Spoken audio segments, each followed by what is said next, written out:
If you are a creative person, you probably didn't start your business by sitting down and writing your business plan, right? Rather, you got inspiration, created something, and then you started to ask yourself, how do I actually sell this? Hi, I'm Bohdana Goliath, a business strategist for creative entrepreneurs. I've been in creative business for 15 years and teaching it for 8 years. My home is the Czech Republic, where I founded the largest community of creative entrepreneurs and an educational platform where me and my team teach business skills for creatives.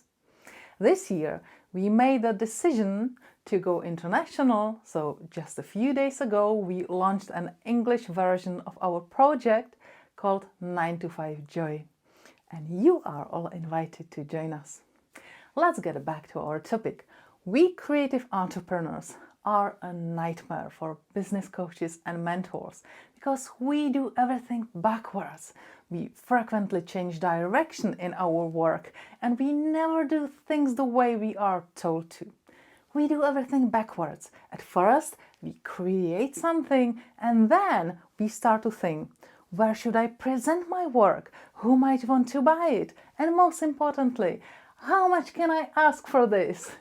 I've been running a free consultancy Facebook group for my Czech community of creatives for about 6 years.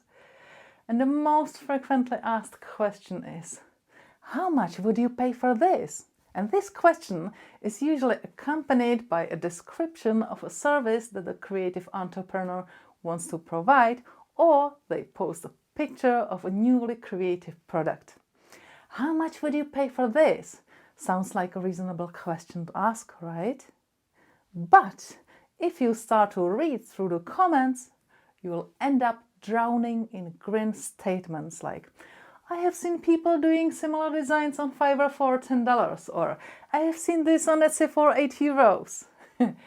Considering you have probably spent a few hours working on your thing and poured your soul into it, this is a pretty frustrating and disheartening outcome, right? Comparing your creative work with widely available, cheaper versions of it is a road that is doomed to failure, especially if you are a beginner and you haven't yet had the time to build and grow your entrepreneurial resilience and sense of worth. So how do you build your creative business in the right way? The answer is by following these 3 steps.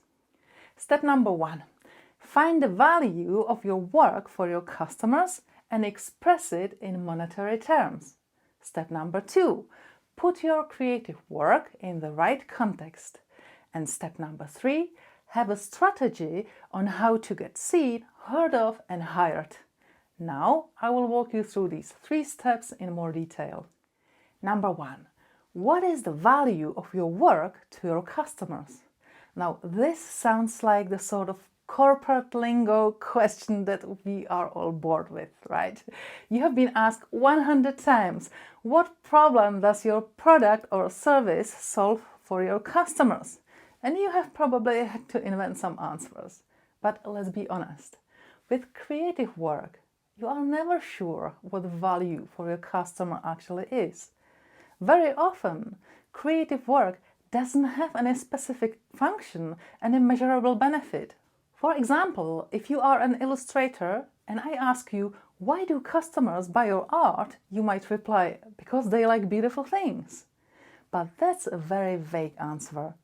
It won't help you to find new customers. So here, we need to keep digging and looking for a better answer. And I will help you with that because I've been researching this among my Czech community and I found 3 typical reasons why people buy creative work. So come and listen to them and see which one works for you. Let me tell you a story. I've been attending a mastermind group, an entrepreneurial think tank, for the past 5 years. We are 8 business women and we help, support and challenge each other. One day we invited a communication expert to come in and help us to refine our communication skills. This guy asked us one by one why we keep attending this mastermind group. When it was my turn to speak, I started to describe how precious this group was to me, because the people in it knew me. They knew all my visions and goals. My dreams and my visions were such an important part of me that I only felt whole when I was among people who understood and accepted them. Compare this to the outside world, a place where I always felt that I had to maintain a persona. I couldn't talk about this part of me because people would think that I was crazy. So for me, our mastermind group was the only place where I felt whole and complete. As I was explaining this, I was on the verge of tears. Such a profound feeling it was. And as this expert guy listened to me, his eyes softened and he said, "My dear, you're talking about identity." Till that moment, the word identity was to me just one of a plethora of business terms bandied about in entrepreneurial circles. In the past, those terms, and that one in particular, hadn't had any huge significance. But through this experience, I understood how deep into our souls the need for being able to express our identity goes. And that's one of the values we creative entrepreneurs bring to our customers. We help them to express their identity. Without us, there would be only factory-made products and uniform services, which means that people wouldn't be able to show their style, their individuality, their opinions, and in a nutshell, they would be held back from finding their voice. They wouldn't be able to express who they truly are. If you look at the Maslow pyramid of needs, you'll notice that love and belonging is just about physiology needs and safety. So once we are fed and feel safe, our next biggest need is to belong somewhere. That's the identity. Our creative products and services have a unique style, a character, and people who share that style or character recognize it and make a beeline for it. Have you heard your customers say, "Oh my God, this dress, that's so me. I can see myself in it right now." Or, "Oh, this photo, it says everything about me. I will put it on all my profiles." Or, "This lady copywriter wrote text for my website that expressed precisely who I am. And since then, I get clients who are on the same wavelength as me and I really enjoy working for them." See? The uniqueness, the character or style or whatever you want to call it has a huge value for your customers. It's not just a dress, a photo or one page of text. It's a possibility to say to the world who you are, and thanks to that, find like-minded people, people to whom you belong. No factory can do this. The second reason people like to pay for creative products or services is that they bring them emotions. This sounds vague, right? Why would anyone pay for experiencing emotions? I will tell you why. Because emotions give purpose to our lives. Most of the things we do in expectation of feeling specific emotions. We earn money to feel safe and stable. We travel to experience adventure. We snuggle up at home without inviting anyone over to experience calm and peace. One of the biggest businesses ever purely sells emotion. Try to guess which one it is. I will give you 5 seconds. Got the answer? It's the insurance companies. We pay them quite a considerable amount of money just to have sense of security. We pay them so we can sleep well. Humans are able to make huge sacrifices for the purpose of feeling a desired emotion. People are able to travel halfway across the globe to meet the person they love. People train hard and run marathons to feel fit. And people also starve themselves to feel attractive. So try to identify what emotion your creative work brings to people. Are you a fashion designer for plus-size customers? You might be their only chance to feel pretty again. Do you paint family portraits? You help people to feel close to their loved ones. Do you produce retro-style toys or decorations? You make people experience nostalgia. What exactly is the emotion you bring to your customers and how valuable is it to them? How much would they pay for experiencing this emotion? That's the big question for you. Those two reasons that I have described, why your customers will be happy to pay for your creative work, will apply to you if you are mainly a B2C type of business, i.e., if you sell your products or services to the end customers. It may also apply to small companies. And the definition of a small company would be that it would be the owner of the company who would buy the service or product directly from you. You wouldn't have to go through HR or someone else from the company. If your business is oriented mainly as B2B, thus, if you sell your products or services to bigger businesses and you go through HR or a marketing team, the most common reason why they would hire you and pay you well for your work is they would expect you to relieve them of stress. The most successful and generously paid creative freelancers I know combine two qualities. The first is that they are masters in their field. Their work is superb. And the second is that they are scrupulously professional. They have enough experience to estimate how much time will their work take. So they are very reliable and punctual with deadlines. Being experts, they know how to unearth all the necessary information. So even if the client doesn't quite know how to specify the task, those freelancers know exactly what to ask and how to get the right details. They need no micromanaging. The value they bring to their customer is that the project manager hires them and knows that the freelancer will take care of everything else and will deliver a high quality outcome on time. So the project manager can hire the freelancer and free his mind from the task. Companies are willing to pay an insane amount of money to freelancers who are able to deliver this kind of stress relief. Now take a moment and try to identify the value that you provide to your customers. Let's get back to our 3 steps that will lead you to a successful creative business. I've just explained the first one. Find the value of your work for your customers. Now let's have a look at the second one. Put your creative work in the right context. Put simply, this means creating your brand. If you want to sell your talent for more than $10 on Fiverr or Etsy, you need to cleverly present your brand. Now, let me be clear. This is not optional. It's a necessity. I'm not a brand expert. You have already had great masterclasses here at this conference, so go back to those brand-related lectures and listen to them carefully. But before you go, I want to pinpoint the most common mistake that creative entrepreneurs make in branding so that you can avoid it. Most of the outcomes from our creative work are visual. If this is the case for you, you need to be very cautious about all the visuals you put in your online presentation, because your customers are going to judge you according to the quality of the visuals. You never have a second chance to make the first impression. This is the golden rule for an online visual presentation, and you need to constantly keep it in mind.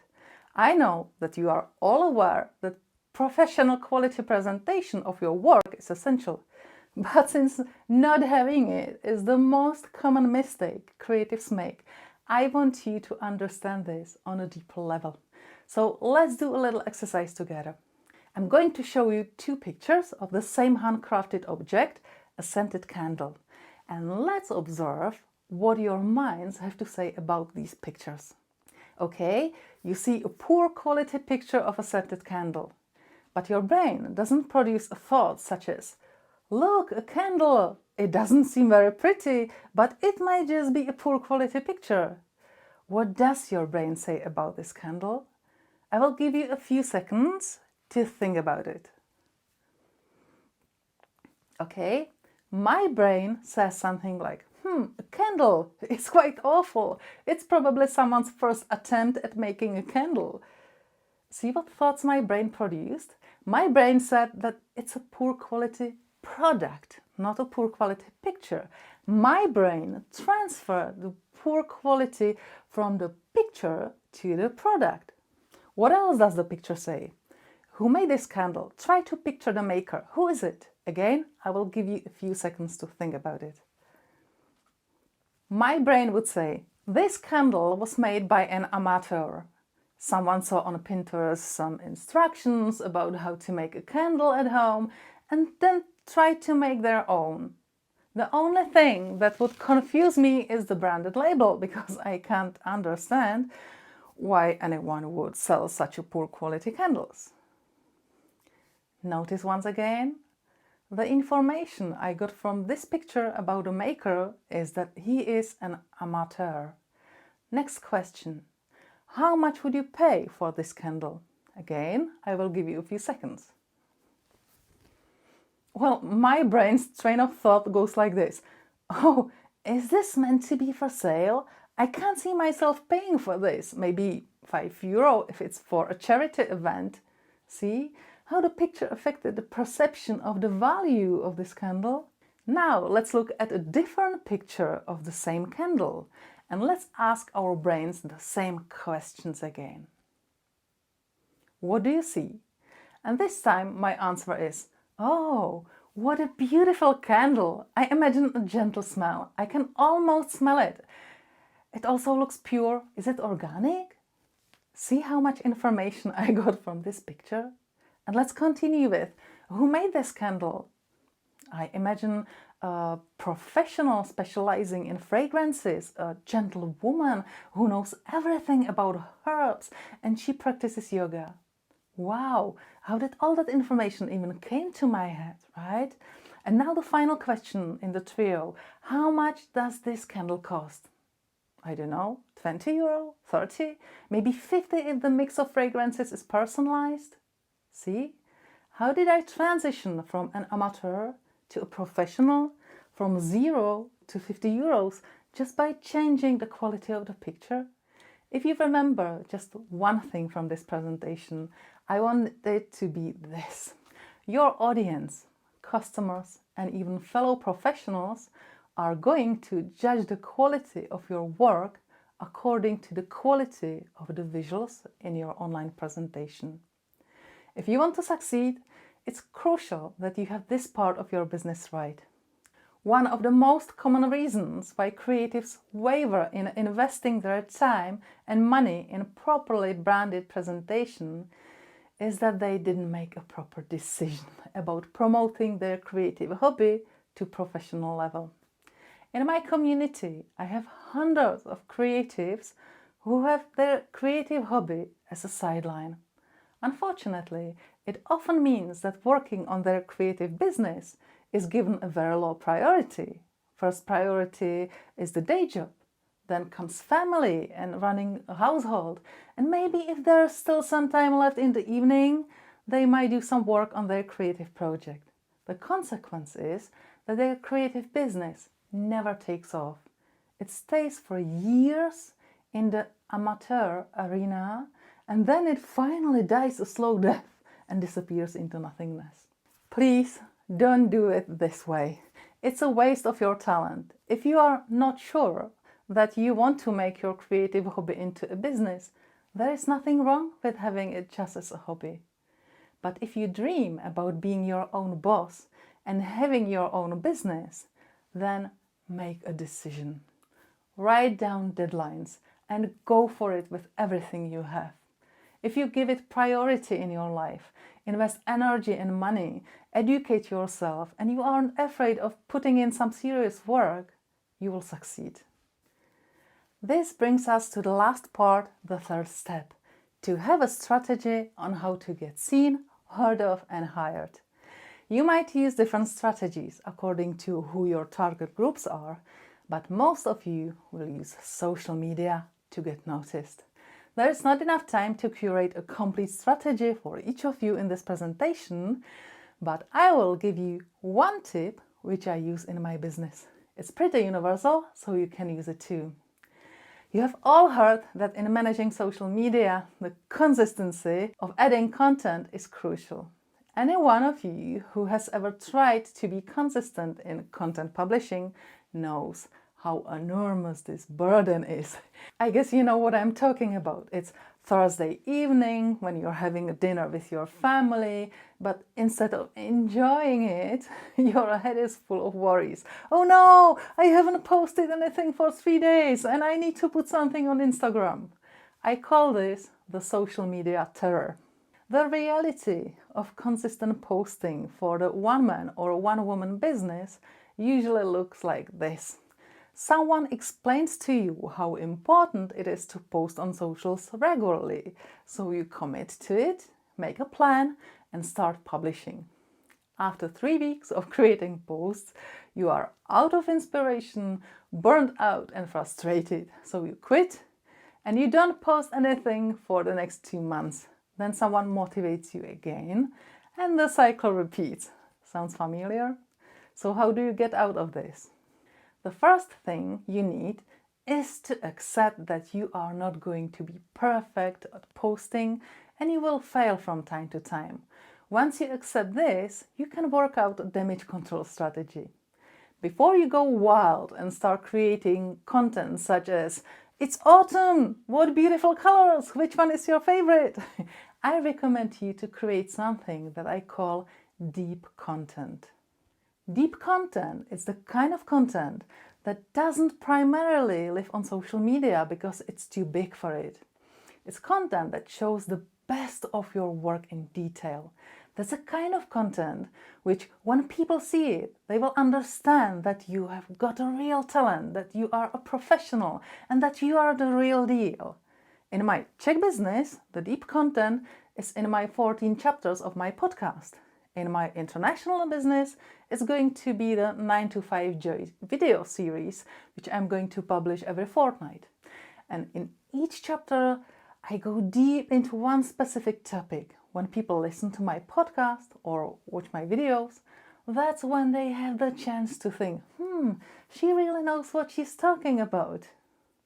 Your goal is to guide people from social media to this deep content, because that's the place from which proper relationships between you and your audience originate. And because it's a big piece of content, it's an almost unending pool where you can fish for your social media content. You can take excerpts from it and create hundreds of posts, for example, 3 ways how to, or the most common mistakes, or whatever. You'll not only have a bank of content, but all the small pieces of content you put on socials will bring people back to your deep content, and that's where your audience is going to fall in love with you. Once you create this deep content, you can use pieces of it in moments when you have no inspiration for fresh content, and you can keep recycling it. So this is my tip on how to get seen, heard of, and hired. I hope this masterclass has been helpful to you. Thanks for watching me, and if you would like to hear more from me, follow me on my fresh new socials. You will find them on my profile, or just Google 9 to 5 Joy and you will find me. Also, I would like to say a huge thank you to Alina for organizing this event, because I know how significant it was for me to have a community of entrepreneurs when I was starting my business. So I know that events such as this one might also be a game changer for you. I wish you all endless creative enthusiasm, and I hope you enjoy the rest of the Freelance Business Month. Bye for now!